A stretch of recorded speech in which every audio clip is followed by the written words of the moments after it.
Assalamualaikum warahmatullahi wabarakatuh. Apa kabar teman-teman semuanya? Balik lagi bareng kita di Horizontal Channel, edisi Horizontal Story. Pertama-tama, saya ucapkan terima kasih buat penonton setia kami, penonton setia Horizontal Channel. Sampai saat ini, sampai detik ini, teman-teman masih terus mantengin video kita. Saya ucapkan terima kasih sekali lagi. Terus support channel kita, terus dukung channel kita, biar channel kita semakin berkembang, biar kita pun semakin bersemangat untuk berbagi cerita, berbagi pengalaman untuk teman-teman yang menyukai cerita horor dan cerita misteri. Oke, untuk di video kali ini, saya akan berbagi kisah, saya akan berbagi cerita tentang seorang asisten rumah tangga yang menjadi korban dari ritual bantalan tanah kuburan. Seperti apa cerita lengkapnya? Simak video ini sampai akhir.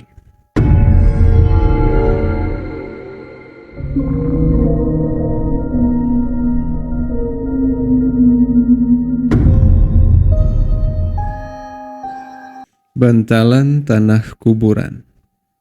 Bagi teman-teman yang belum tahu atau baru mendengar tentang bantalan tanah kuburan, jadi bantalan ini adalah bulatan-bulatan tanah yang dipakai bantal untuk jenazah yang hendak dimakamkan.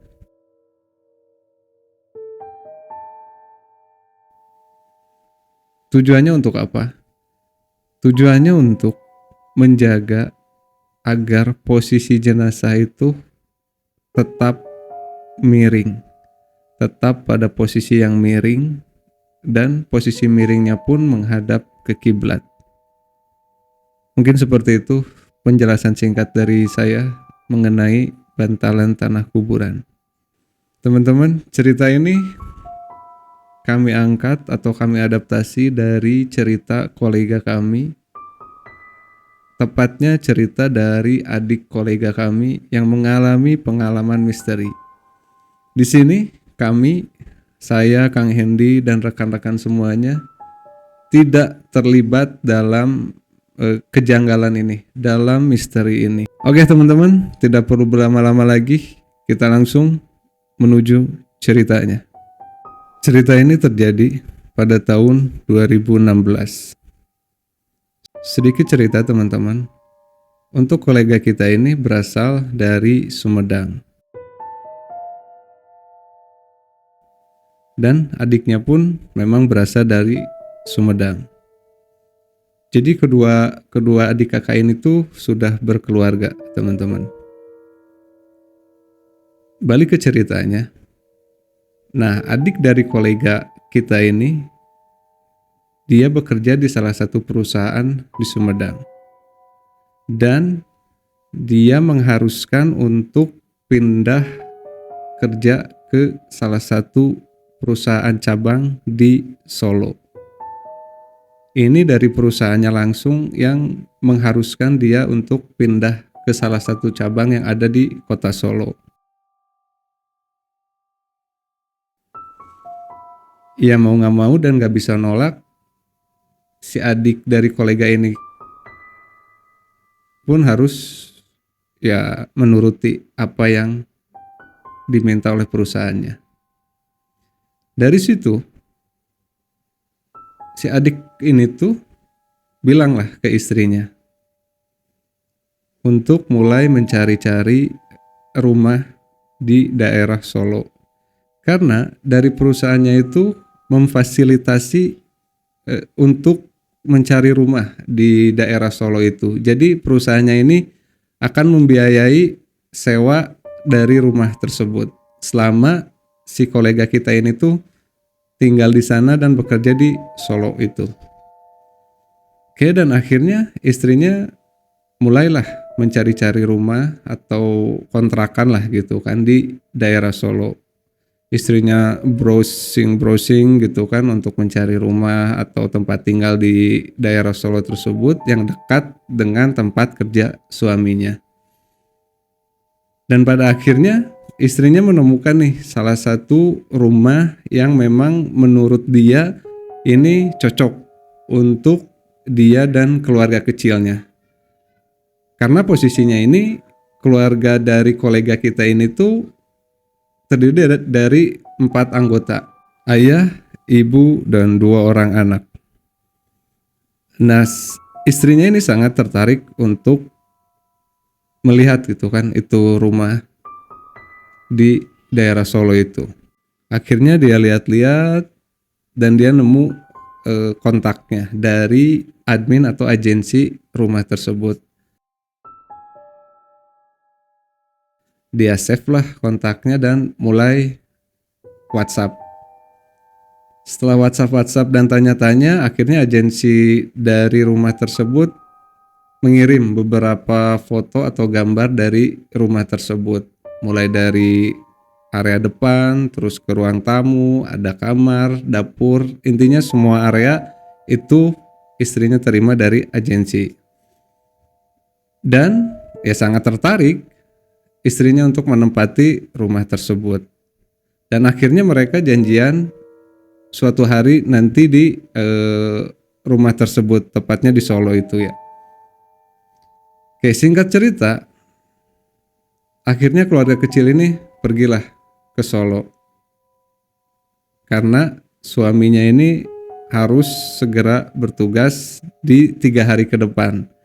Jadi mereka itu ke Solo H-3 sebelum suaminya mulai bekerja di salah satu perusahaan tersebut. Sampailah mereka di Solo, sampailah mereka di rumah tersebut dan ketemu sama agensi dari rumah tersebut. Mereka janjian tepat di depan rumah tersebut. Mereka turun dari mobil dan disambut oleh agensi dari rumah tersebut. Dan akhirnya mereka ngobrol-ngobrol sedikit dan dibawalah keluarga ini masuk ke rumah tersebut. Masuklah mereka. Memang kondisi rumah tersebut sesuai gitu kan dengan apa yang dikirim oleh agensi tersebut melalui WhatsApp ke istri dari kolega kita ini. Semuanya sesuai, mulai dari tampilan depannya, ruang tamu, kamar, dan yang lain-lainnya itu sesuai dengan apa yang dikirim. Cuman anehnya tindakan atau perlakuan istri ini yang awalnya ngelihat rumah itu dari video, dari foto yang dikirim itu kan sangat excited gitu kan teman-teman. Tapi anehnya sesampai di rumah itu, sesampai mereka masuk di rumah itu dan lihat-lihat, itu berbanding terbalik 180 derajat. Yang asalnya istrinya sangat excited gitu kan untuk menempati itu rumah, yang asalnya istrinya bilang ini cocok untuk kita tempati bareng sama anak-anak, itu istrinya terdiam di rumah tersebut. Malahan yang banyak nanya itu adalah suaminya ke pihak agensi ini. Nanya-nanya tentang rumah ini, apalah, dan sebagainya. Dan suaminya aneh ngelihat istrinya seperti itu. Karena kan awalnya istrinya tersebut gitu kan yang sangat excited. Akhirnya suaminya nanyalah ke istrinya seperti ini teman-teman. Mah, kamu kenapa? Kok nggak se-happy ngelihat foto sama video rumah ini kayak waktu di WA? Nggak apa-apa, Pak. Aku cuma tiba-tiba ngerasa ada yang aneh aja dengan ini rumah. Mulai tadi pas aku masuk ke dalam. Mendengar penjelasan dari istrinya, adik dari kolega kita ini merasa aneh teman-teman. Merasa kaget. Karena apa yang dia rasakan itu gak ada yang aneh di rumah itu. Gak ada sesuatu yang janggal di rumah itu. Bahkan anak-anaknya pun terlihat happy gitu kan di rumah itu. Anak-anaknya lari-lari di rumah itu tanpa merasakan sesuatu yang aneh di rumah itu. Nah dan akhirnya suaminya pun membuat kesepakatan dengan pihak agensi dari rumah ini, bahwasanya mereka akan kontrak dulu ini rumah selama 1 tahun. Setelah kesepakatan kontrak tersebut, si suami ini langsunglah menghubungi pihak keluarganya yang ada di Sumedang untuk mengirimkan barang-barang yang sudah mereka packing untuk dikirim ke Solo. Barang-barang yang mereka bawa enggak semuanya teman-teman. Barang-barang yang mereka bawa cuman barang-barang yang pentingnya aja. Semacam pakaian dan mungkin berkas-berkas yang lainnya yang menurut keluarga ini penting. Karena perlu teman-teman ketahui, si rumah ini tuh udah difasilitasi dengan furniture rumah tangga. Kayak seperti ada meja, lemari, tempat tidur. Jadi orang yang mau menempati itu rumah itu ya udah tinggal nempatin aja itu rumah. Paling cuman bawa baju dan mungkin peralatan-peralatan penting aja. Dan akhirnya istrinya menanyakanlah ke pihak agensi untuk asisten rumah tangga di daerah tersebut. Apakah ada kenalan untuk asisten rumah tangga yang bisa bantu-bantu istrinya tersebut di rumah gitu kan, untuk bantu-bantu urusan rumah tangganya di rumah. Nah, pihak agensi menjawab, iya, nanti saya usahakan ya Bu. Saya punya kenalan. Nanti di mana saya dapat kontaknya, di mana saya dapat orangnya, nanti saya kabarin ke Ibu. Oke lah, mereka deal gitu kan dengan menyewa itu rumah selama 1 tahun. Singkat cerita, akhirnya pihak agensi ini menghubungi istri dari adik kolega kita ini. Dia mengabarkan bahwa dia dapat nih ART untuk bantu-bantu di rumahnya tersebut.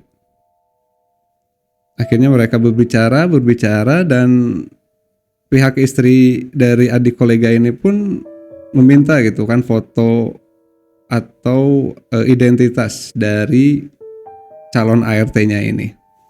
Dan akhirnya pihak agensi ini mengirimkan gitu kan foto beserta data diri dari si calon ART-nya ini. Melihat dari foto dan data dirinya, ya akhirnya istrinya ini setuju itu kan untuk mendatangkan ART ini. Nah, dia infolah ke pihak agensi ini untuk dibawa ke rumahnya. Biar nanti ongkos jalan atau ongkos dari perjalanan rumah menuju ke rumah si adik kolega kita ini tuh dia yang bayarin. Dan akhirnya tibalah si calon ART ini di rumah tersebut. Dia masuk dan dipersilakan duduk oleh istrinya ini. Dan mereka sempat berbincang-bincang seperti ini teman-teman. Mbak, gimana? Mau kerja di rumah saya? Saya minta Mbak kalau mau kerja di saya, pulangnya itu sebulan sekali ya. Dan saya kasih liburnya cuma 3 hari. Mau Bu, saya kerja di sini. Ya ndak apa-apa, saya pulang sebulan sekali juga wong saya ndak punya anak kecil kok. Singkat cerita, mulailah si ART ini bekerja di rumah tersebut. Dia bekerja ya sesuai layaknya ART yang lain. Dia ngurusin rumah, cuci pakaian, ngurusin anak dari majikannya, dan yang lain-lain. Dan menurut penilaian majikannya, ya ART ini bisa dibilang bagus kerjanya. ART ini kerjanya telaten gitu, nggak pernah ada salah, nggak pernah ada yang harus di feedback dari majikannya. Jadi pada dasarnya majikannya suka gitu kan dengan ART ini. Hingga berjalan beberapa bulan dan akhirnya ketemulah dalam satu momen di mana ART ini sedang tidur. Dia mimpi hal yang aneh dalam tidurnya itu. Dan di besokannya dia berceritalah ke majikannya seperti ini teman-teman. Nuwun sewu Bu, semalam saya mimpi, tapi dibilang mimpi seperti nyata. Ada kakek melukin saya sampai saya nggak bisa gerak gitu Bu sama sekali. Setelah obrolan tersebut, majikannya tidak menganggap hal itu yang aneh. Majikannya menganggap ya mungkin itu cuma bunga tidur aja. Dia bilang seperti itu ke ART-nya. Singkat cerita, beberapa minggu kemudian terjadilah keanehan lagi teman-teman yang dialami oleh ART tersebut. Pada saat itu, ART-nya ini dari arah dapur mau menuju ke depan rumah. Dia membawa 2 kantong plastik sampah yang akan dibuang ke tong sampah yang ada di depan rumah tersebut. Posisi tersebut di rumah itu tuh ada anak laki-laki dari majikannya ini yang berusia 5 tahun. Anak ini lagi nonton TV barengan sama ibunya. Pas si ART ini jalan dari arah dapur menuju ke arah depan, otomatis kan ngelewatin si anak tersebut yang lagi nonton TV. Pada saat ngelewatin anak tersebut sempat ngelihat ke arah ART itu dan sempat bilang ke ibunya, "Mah, itu Mbak sama siapa? Itu kakeknya Mbak ya?" Mendengar pernyataan tersebut dari anaknya, sontak majikan yang perempuan ini kaget dan shock juga. Karena apa yang dia lihat itu ya cuma ART sendiri yang jalan dari arah dapur menuju ke halaman rumah. Berbeda terbalik dengan anaknya yang dia bilang itu ART-nya berjalan berdua bersama kakek-kakek. Dari situ ibunya bilang ke anaknya, "Dede mungkin terlalu banyak nonton. Udah sok lanjut lagi nontonnya." Udahlah, anaknya lanjut nonton. Pada malam hari, istrinya ini berceritalah ke suaminya tentang kejadian tadi yang anaknya itu ngelihat sosok kakek-kakek di belakang dari ART-nya ini. Dia ceritalah ke suaminya dan suaminya cuman bilang, mungkin si Dede terlalu banyak nonton, mungkin si Dede terlalu banyak main game. Jadi dia muncul halusinasinya. Suaminya cuma bilang seperti itu. Dan istrinya pun terdiam. Seolah-olah dia belum menerima jawaban yang puas dari suaminya itu. Keesokan harinya, hari berjalan, tepat pada hari Minggu, otomatis keluarga kecil ini lengkap. Karena ayahnya libur kerja. Jadi mereka berempat itu ada di rumah. Dan mereka sedang bercengkrama di halaman rumah, di depan rumah mereka. Sambil main-main, sambil ngobrol-ngobrol, ayahnya sambil minum kopi. Di depan mereka itu ada ART-nya sedang sapu-sapu halaman rumah. Si ART-nya ini memegang sapu menggunakan tangan kanannya. Sementara tangan kirinya yang nggak megang apa-apa. Jadi tangan kanannya aja yang memegang sapu bersih-bersih halaman rumahnya. Otomatis kan keluarga kecil ini, yang 4 orang ini, yang ngeliat lah, notice gitu di depannya itu ada asisten rumah tangganya sedang bersih-bersih. Tapi mereka dikagetkan dengan suatu kejadian di mana si ART-nya itu lagi sapu-sapu, tangan kirinya seolah-olah ada yang narik. Itu ditarik sekencang-kencangnya teman-teman, sampai ART ini menjerit dan terjatuh. Sontak dari situ keluarga kecil ini ngeliat gitu kan kejadian tersebut dan langsung menghampiri ART-nya tersebut. Dan majikan yang laki-lakinya ini bertanya ke ART tersebut, "Kenapa Mbak? Kenapa bisa terjatuh?" ART-nya bilang ke majikan yang laki-laki ini kalau dia barusan ada yang narik. Tangan dia barusan ada yang narik sampai dia terjatuh.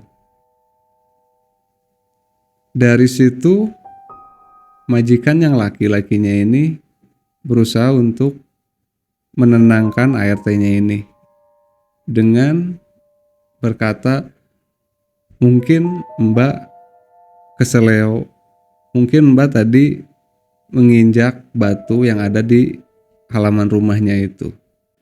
Setelah kejadian tersebut, di keesokan harinya keluarga kecil ini sedang bersiap-siap untuk sarapan di meja makan. Ini posisi pagi-pagi ya teman-teman. Otomatis ART-nya prepare lah untuk sarapan keluarga kecil ini. Di saat ART-nya sedang prepare makanan, minuman, ART-nya simpanlah makanan ke meja makan tersebut. Secara tidak langsung, majikannya yang laki-laki yang sedang duduk di meja makan itu melihatlah tangan kiri dari ART-nya itu. Karena kan ART-nya menyimpan makanan di meja makan gitu kan. Secara tidak langsung ya kedua tangannya kelihatan gitu sama semua orang yang ada di meja makan itu. Nah, secara tidak langsung majikannya yang laki-laki ini ngelihat tangan kiri dari ART-nya itu ada sesuatu yang aneh. Sesuatu yang anehnya itu teman-teman, jadi di tangan kiri si ART-nya itu ada bekas cengkraman tangan. Bekasnya itu kayak bekas memar teman-teman. Jadi warnanya itu merah keungu-unguan. Ini yang dilihat oleh majikannya yang laki-laki. Sontak majikannya yang laki-laki ini pun bertanyalah ke ART-nya ini. "Mbak, itu tangannya kenapa?" Oh, enggak tahu Pak. Tiba-tiba bangun tidur udah ada memar begini. Setelah mendengar penjelasan dari ART-nya ini, sontak majikan yang laki-laki dan majikan yang perempuannya ini saling tatap-tatapan mata. Kayak seolah-olah mereka itu merasa, wah ini sudah sangat-sangat janggal, ini sudah sangat-sangat aneh. Tapi mereka tidak membahas lebih tentang kejadian itu. Karena di depan mereka, di sekitar meja makan itu kan ada anak-anaknya juga. Mereka terlebih menjaga psikis anak-anak mereka biar tidak terpengaruhi oleh hal-hal yang ngebuat anak-anaknya takut. Singkat cerita, saat itu terlewati. Pagi terlewati, siang pun terlewati, hingga pada sore hari. Si majikannya yang laki-laki ini pulanglah dari tempat kerjanya.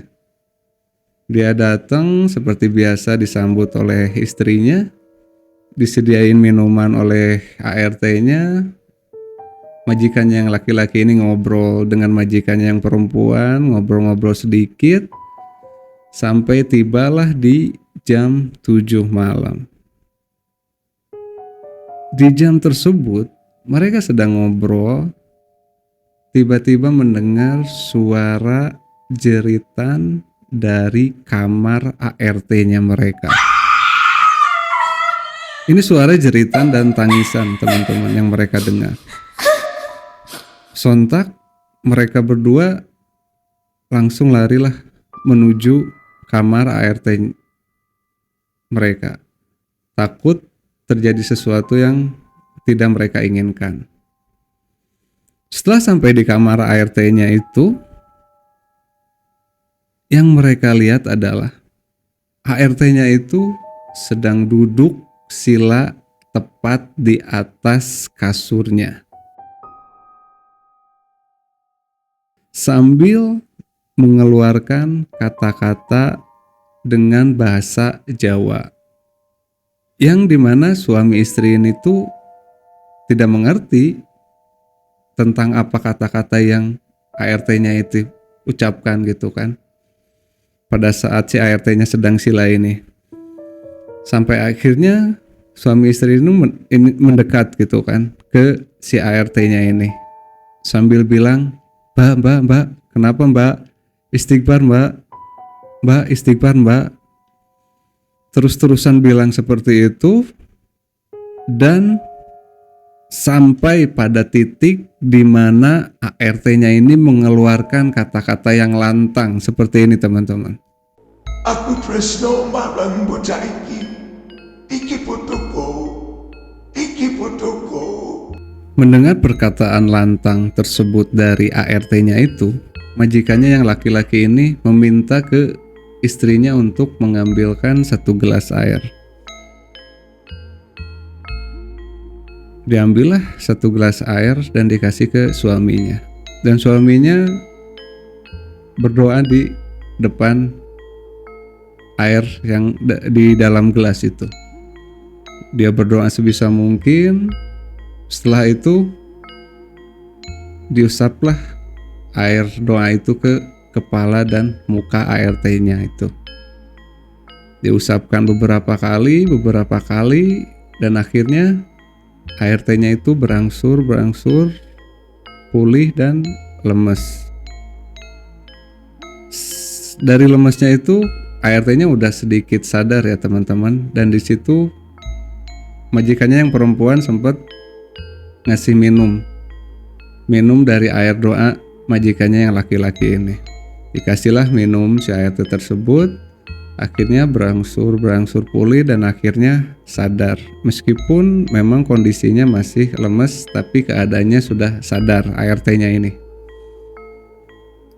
Dan ditanyalah sama majikannya yang istri, kamu kenapa?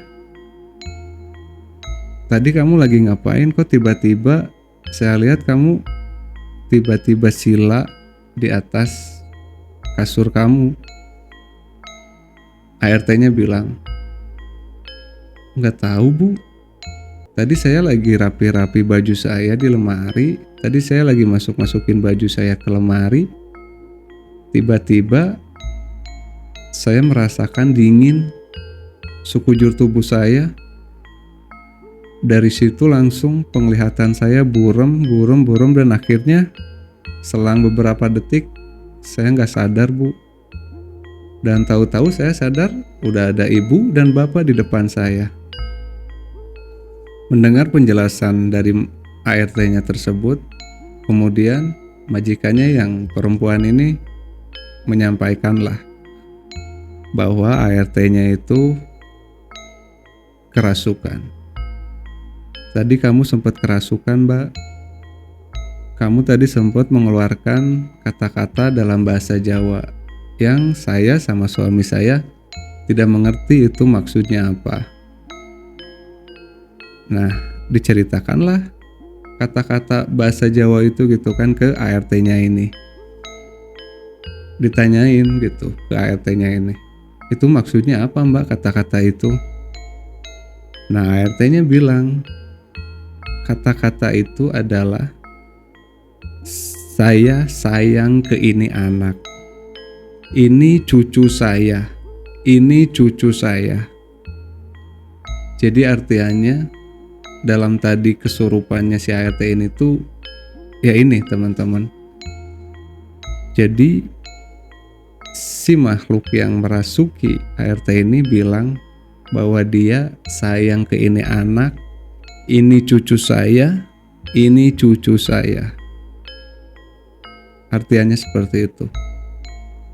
Sontak majikannya yang perempuan langsung berpikiran ke kejadian-kejadian yang sebelumnya, di mana anaknya itu, kalau teman-teman masih ingat, anaknya itu kan sempat ngeliat si ART-nya ini jalan dari dapur menuju ke luar rumah, tapi didampingi sama kakek-kakek.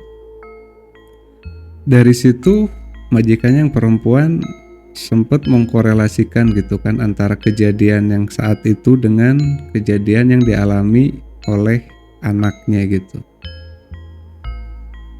Dari situ majikannya yang laki-laki menyuruh ART-nya untuk istirahat. Udah mbak, kamu istirahat aja dulu. Udah cuci piring bisa besok lagi aja. Sok kamu istirahat, tenangin lagi pikiran kamu, dibikin lagi enak lagi badannya. Jadi suami majikannya yang laki-laki ini bilang seperti itu. Dan akhirnya suami istri ini keluarlah dari kamar ART-nya ini. Dan di ruangan tengah itu mereka sempat membahas tentang kejadian yang tadi dengan kejadian-kejadian yang sebelumnya. Jadi majikannya yang perempuan ini sempat membahas lagi lah dengan majikannya yang laki-laki bahwa kejadian ini tuh sebenarnya ada sangkut pautnya loh. Nah, majikannya yang perempuan ini bilang ke majikannya yang laki-laki seperti itu. Mulai dari kejadian yang anaknya ngelihat kakek-kakek di belakang ART-nya, terus kejadian kayak ada yang narik gitu kan pada saat ART-nya sedang sapu-sapu di halaman rumah. Terus majikan yang laki-laki ngelihat gitu kan di tangan kirinya ada bekas cengkraman tangan. Jadi mereka itu sedang ngebahas kejadian-kejadian yang udah terjadi di rumah tersebut. Dan akhirnya majikannya yang laki-laki bilang ke istrinya, ya udahlah mah, kita lihat besok aja. Biarin si Mbak suruh istirahat aja dulu. Keesokan harinya semua berjalan normal, semua berjalan baik. Beberapa hari yang keluarga kecil dan ART-nya ini lewati, semua berjalan normal dan tidak ada apa-apa.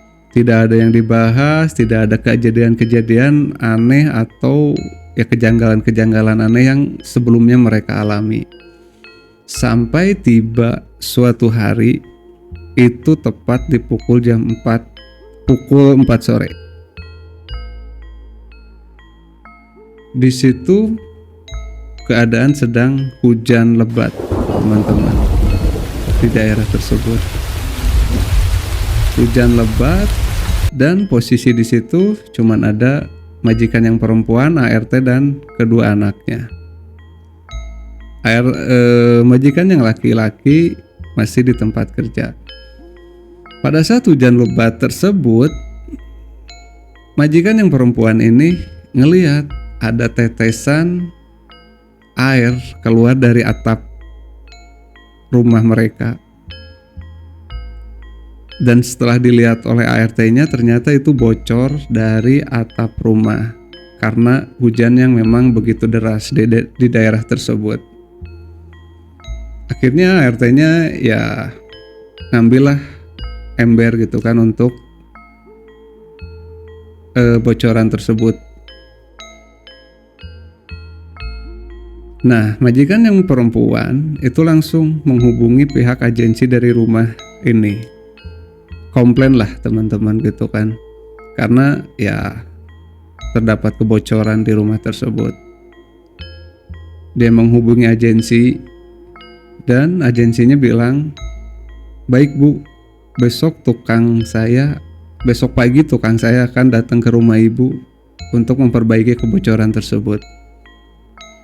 Dan akhirnya majikan yang perempuan ini nggak banyak ngomong lagi ya. Dan memang situasi sedang hujan, susah juga kalau memang harus tukang datang pada saat itu juga. Dan akhirnya majikan yang perempuan ini menyetujui gitu kan.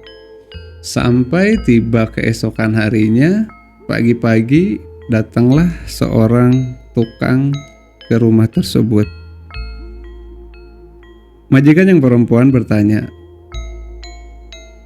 "Halo Pak, ini dengan tukang yang suruhannya Pak Cahyo ya?"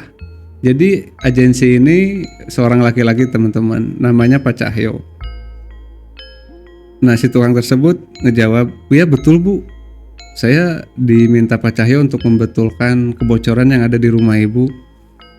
Ya udah, akhirnya si tukang ini masuk untuk membetulkan kebocoran yang ada di atap rumah tersebut.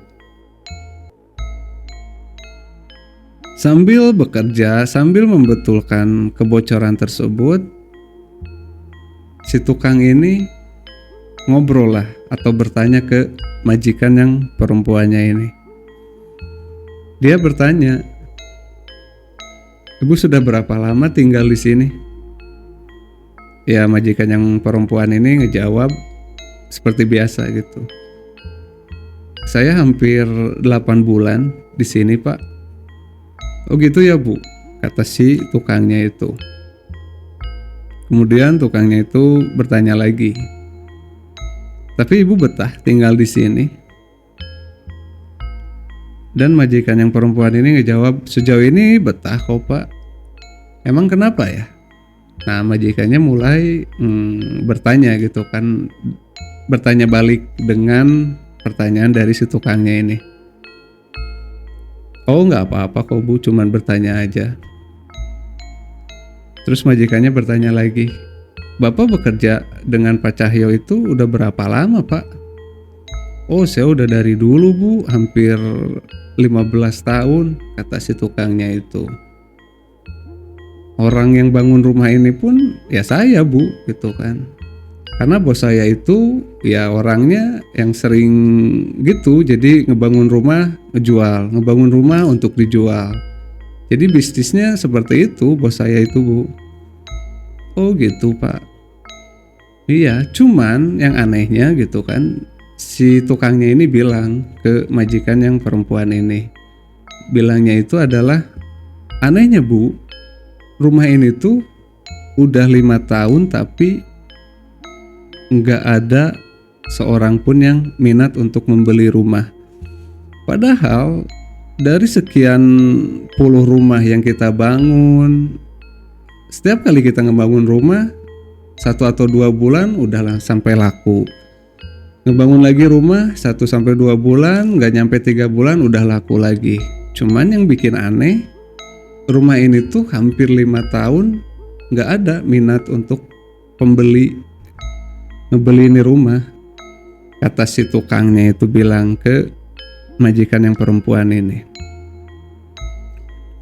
"Iya makanya masuk akal juga Bu," gitu kan, kata si tukang ini. "Kalau rumah ini ya sama bos saya dikontrakin, bos saya menyewa agensi untuk ya nyarilah penyewa untuk mengisi rumah ini, dan akhirnya ya mungkin ibu dan keluarga tinggal di sini ya itu karena persetujuan dari bos saya, karena ini rumah nggak laku-laku, ya udahlah dikontrakin aja dulu gitu, dengan harapan rumah ini ya mungkin bisa ibu beli ke depannya," seperti itu. Dan majikan yang perempuan ini merespon, "Oh seperti itu ya Pak, berarti Bapak tahu dong tentang seluk-beluk rumah ini?" Itu kan majikannya bertanya seperti itu. "Oh saya tahu banget Bu, rumah-rumah yang bos saya bangun ya saya tahu seluk-beluknya seperti apa, bangunannya harus seperti apa, saya tahu banget Bu." Si tukangnya ngejawab seperti itu. Dan akhirnya timbullah pernyataan yang memang sedikit aneh dari si tukang ini. Karena mungkin terpancing gitu kan oleh pertanyaan-pertanyaan yang dilontarkan dari majikan yang perempuan ini, yang akhirnya secara tidak langsung ya keluarlah pernyataan dari si tukangnya ini. Dia bercerita setiap kali dia dan rekan-rekan sedang membangun suatu rumah, ada momen di mana si bosnya ini, bos si tukangnya ini, sebelum kita membangun rumah itu, si bosnya ini selalu ngasih ke kita 3 bulatan tanah. 3 bulatan tanah, teman-teman. 3 buah bulatan tanah dikasih ke si tukangnya itu. Jadi ini semacam ritual atau kepercayaan gitu kan, yang si tukangnya itu ceritakan ke majikan yang perempuan ini. Jadi seperti itu Bu, setiap kita ngebangun suatu rumah, bos saya itu selalu bawa 3 buah bulatan tanah. Bos saya bilang, tolong ini kubur tepat di bawah pondasi rumah yang akan dibangun. Jadi 3 buah bulatan tanah itu tuh si bosnya itu minta untuk ditaruh di masing-masing pondasi rumah yang akan dibangun itu. Sontak si tukang ini dan teman-temannya yang saat itu bekerja berpikiran bahwa ini adalah salah satu cara atau ritual yang mungkin yang dilakukan selama ini oleh bosnya itu untuk penglaris setiap rumah yang mereka bangun gitu. Dan si tukang bangunannya ini berasumsi kalau tanah itu, bulatan tanah itu berasal dari bantalan tanah kuburan. Ini asumsi dari si tukang bangunan itu. Cuman menurut saya teman-teman ya, menurut persepsi saya, kalau memang itu dari tanah bantalan kuburan, ya itu perlu ekstra effort gitu kan untuk ngambil itu bantalan tanah kuburan. Karena bantalan tanah kuburan itu tepat berada di bawah makam gitu kan, di bawah makam tersebut. Jadi memang effortnya adalah harus ngegali itu makam sampai ke ujungnya untuk ngambil itu bantalan tanah dari kuburan. Lebih masuk akal menurut saya teman-teman kalau itu adalah tanah kuburan. Jadi bukan bantalannya, tapi tanah kuburan yang oleh bosnya itu dibikin bulet-bulet itu semacam bantalan dan dikasihlah ke tukangnya itu. Setelah mendengar cerita dari tukang bangunan itu, majikan yang perempuan ini tidak banyak respon yang dia keluarin. Dia cukup menjawab iya, oh seperti itu, oh iya. Cukup dengan ngerespon seperti itu aja teman-teman. Singkat cerita, selesailah tukang bangunan itu untuk memperbaiki kebocoran yang ada di rumah tersebut. Sampai pada suatu malam di hari tersebut, itu suaminya udah pulang dari kantor atau dari kerjaannya. Otomatis si majikan yang perempuan ini ceritalah ke suaminya tentang apa yang dia dapatkan atau tentang apa yang dia terima cerita dari tukang bangunan itu. Dari situ, ngedengar cerita tersebut, majikan yang laki-laki ini responnya jadi berbeda. Majikan yang laki-laki ini responnya terlihat lebih serius. Dengan majikan yang laki-laki ini bilang ke istrinya, ya udahlah, kita coba dulu, kita lihat beberapa hari, beberapa minggu ke depan, ini situasi ini akan seperti apa. Mudah-mudahan keluarga kita sehat-sehat semua dan baik-baik aja. Jangan sampai terjadi hal-hal yang makin parah lagi. Setelah dari obrolan itu pada malam itu, 2 hari kemudian terjadilah kejadian yang bisa dibilang ini kejadian yang memang di luar dugaan dari majikannya ini. Di malam hari, ART-nya ini mengalami kerasukan untuk kedua kalinya. Yang bikin beda, ini kerasukannya benar-benar dahsyat teman-teman. Dalam artian, ya ini kerasukannya sangat-sangat jauh berbeda dengan kerasukan yang sebelumnya. Jadi, si ART-nya ini kerasukan sambil teriak-teriak, sambil menjerit-menjerit, dan mengeluarkan kata-kata sama seperti kesurupan yang pertama kali. Itu mengeluarkan kata-kata dengan bahasa Jawa, tapi bedanya ini dengan teriak-teriak. Dan suara yang keluar dari ART-nya ini bukan suara asli dari ART-nya, tapi terlebih kayak suara laki-laki atau kakek-kakek, menurut adik dari kolega kita ini. Sontak di situ pun, ya kedua majikannya langsunglah nyamperin lagi ke kamar ART-nya itu. Dan ngeliat ya memang betul ART-nya ini kesurupan, kerasukan lagi untuk kedua kalinya. Disamperinlah oleh kedua majikannya ini, dan majikan yang laki-laki ini bertanyalah ke ART-nya ini yang kerasukan. Kamu siapa? Berani ngerasukin ART saya? Keluar! Gula Martino. Owe tinggal di atas nama saya. Saya nggak ada urusan sama kamu. Jangan ganggu ART saya. Itu obrolan hanya sebagian teman-teman. Pada kenyataannya banyak obrolan yang mereka bicarakan pada malam itu. Sosok yang merasuki ART ini adalah seorang kakek-kakek.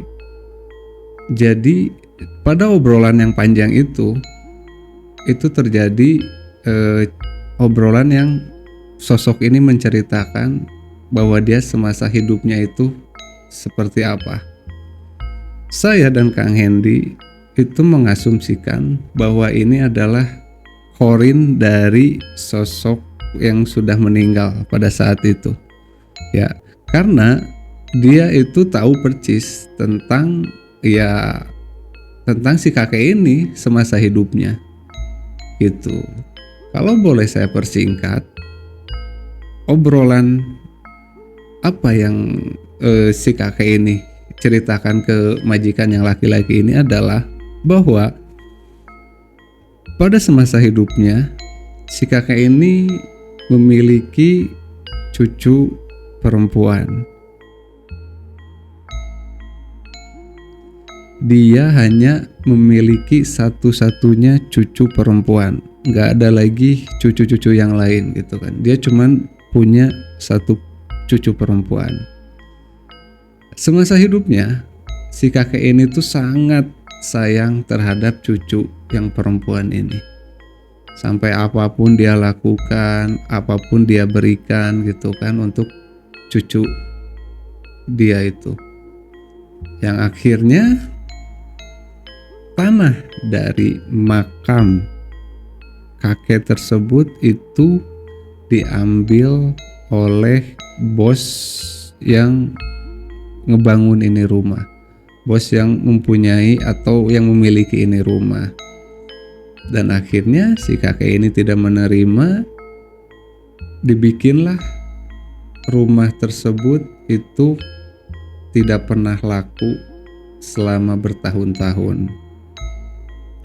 Kemudian singkat cerita pada obrolan tersebut itu si kakek ini menyampaikan bahwa ya muncullah kalian gitu kan di rumah ini dengan adanya ART yang notabene umurnya masih muda teman-temannya. ART ini masih di bawah 30 tahun.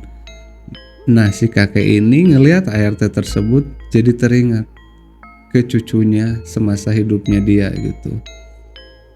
Secara tidak langsung ya sosok si kakek ini yang memperlakukan gitu kan ART ini layaknya cucunya, menganggap gitu kan bahwa ini ya cucunya dia. Kemudian ya berakhirlah obrolan dan akhirnya ditanya gitu kan, kakek sayang terhadap ini anak? Ya sayang gitu kan, si kakeknya ngejawab. Dan akhirnya majikan yang laki-lakinya pun menjawab lagi, kalau kakek sayang bukan seperti ini caranya, kita saling mendoakan aja gitu kan, nggak perlu seperti ini caranya, kayak ini cara yang salah gitu kan. Kalau kakek sayang ya udah sok saling mendoakan aja, jangan sampai berbuat seperti ini. Dan akhirnya majikannya yang laki-laki ini istilahnya mengultimatum teman-teman ya ke sosok si kakek ini, kalau misalkan di kemudian hari kejadian lagi hal seperti ini, merasuki lagi ART mereka, ya saya akan secara terang-terangan atau frontal akan ngeruqyah gitu kan ini ART dan akan mengusir jauh-jauh sosok si kakek ini. Dengan ultimatum tersebut ya mungkin sosok si kakek ini merasa takut ya teman-teman, dan akhirnya menyetujui bahwasanya tidak akan lagi mengganggu keluarga ini, tidak akan lagi merasuki ART-nya, tidak akan lagi menganggap ART-nya sebagai cucunya. Nah, akhirnya si majikan yang laki-laki ini minta lagi air lah ke majikannya yang perempuan. Diambillah air segelas, dan majikan yang laki-laki ini sama seperti kerasukan yang pertama, dia ngebacain doa di depan itu air segelas, dan akhirnya diusaplah muka dan kepala dari ART-nya itu. Dari situ berangsur membaik, pulih dan akhirnya ART-nya sadar gitu kan. Akhir dari cerita ini teman-teman, tepat di bulan ke-10 mereka menempati rumah itu,